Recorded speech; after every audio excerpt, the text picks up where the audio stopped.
morning. Happy Tuesday. Welcome to Connection. To those of you who are joining us online, we're coming to you from Spirit and Truth Sanctuary, where we have a very happy and healthy group of people this morning. Say, yay! Can you hear? As has become our custom, we'll begin with our devotion, for which we will open our minds and set our hearts in the right place by saying together our prayer of surrender. Spirit of truth, carry me where you will. Bring to me what you will. Take from me what you will. Awaken in me what you will. The Christ man is around me. The Christ mind is in me.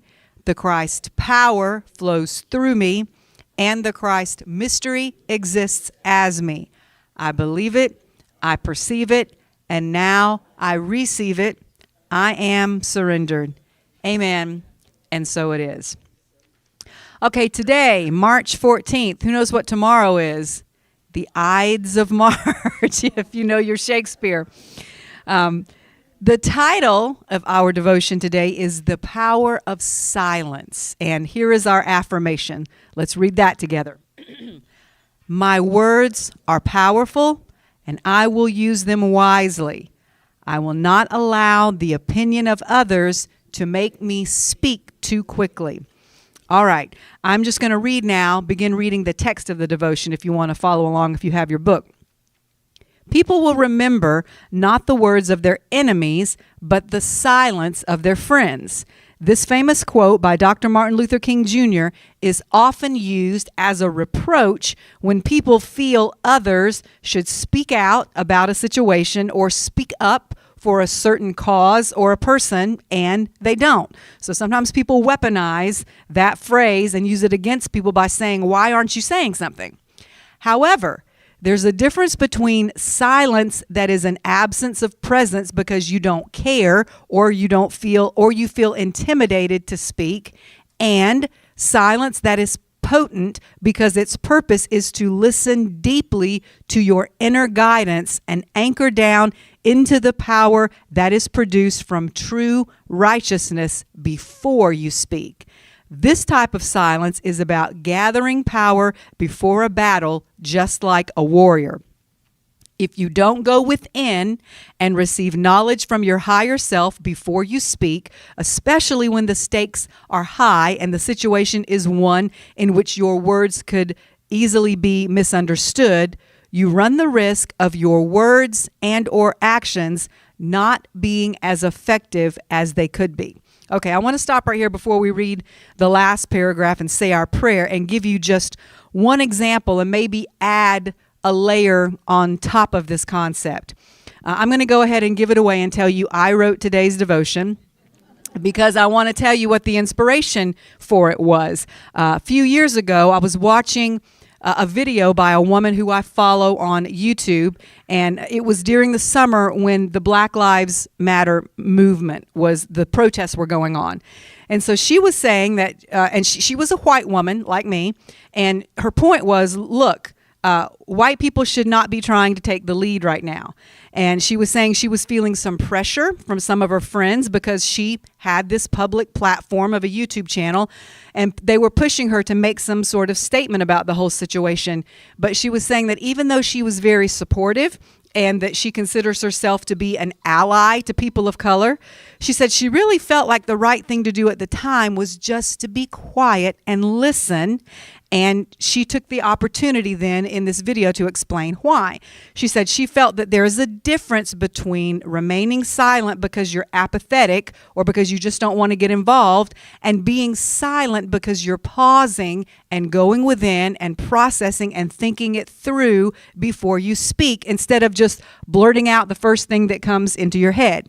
And she described it like I did in the devotion. She said it's the quiet, it's the silence, it's the stillness that a warrior gets into before he knows he's gonna have to go into battle. And so some people refer to it as getting your head together or getting your mind right. And when I read that, I thought about that movie, what was it?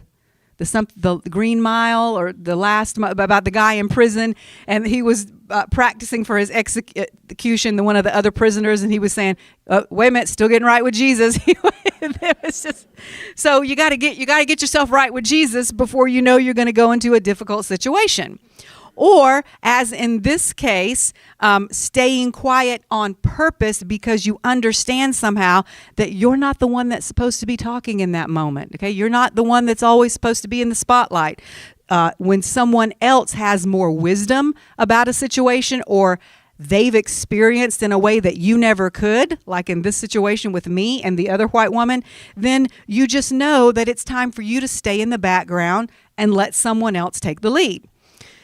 You can also look at it in terms of masculine and feminine energy, and this is the layer I'm going to add to it, and this has nothing to do with whether you are a man or a woman. As individuals, we all have both masculine energy and feminine energy, and each of them serve a different purpose, and we have to learn when to let each energy lead according to what's appropriate in that particular situation.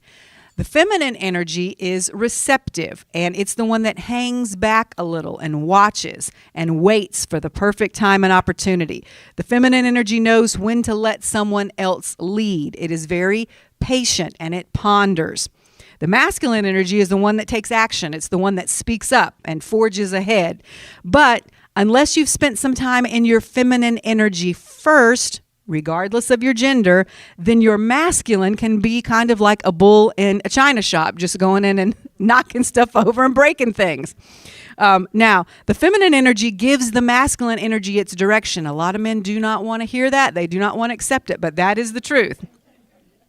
Just look at where the world is right now with all the war going on, because we've been masculine energy heavy for so long.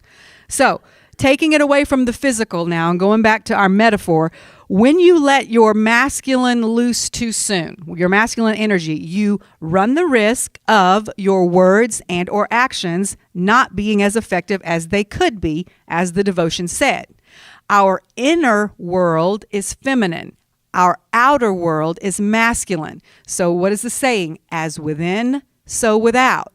Which one of those was first? Within. All right. So you've got to get your inner world right before you act in your outer world. Let's go back to the words of the devotion one more time. You have to go within and consult your higher self's wisdom first, so that your words and actions will be as powerful as they can possibly be. Okay, last paragraph now. Some issues do not require your immediate response. Don't let anyone rush you into speaking before you are sure what it is you want to say. And I'm going to add to that, or rush you into taking any action before you're sure what it is you want to do. I'm sure the reason that I didn't add that in the devotion was just because of the word count, because we had to make every devotion fit on a single page. So that it does apply, though, to both our words and our actions. All right, so let's say our ending prayer together. Patient God, help me today learn that pausing before I speak, especially on important matters, is wise. May I always use the most effective words available to me in every situation. Amen.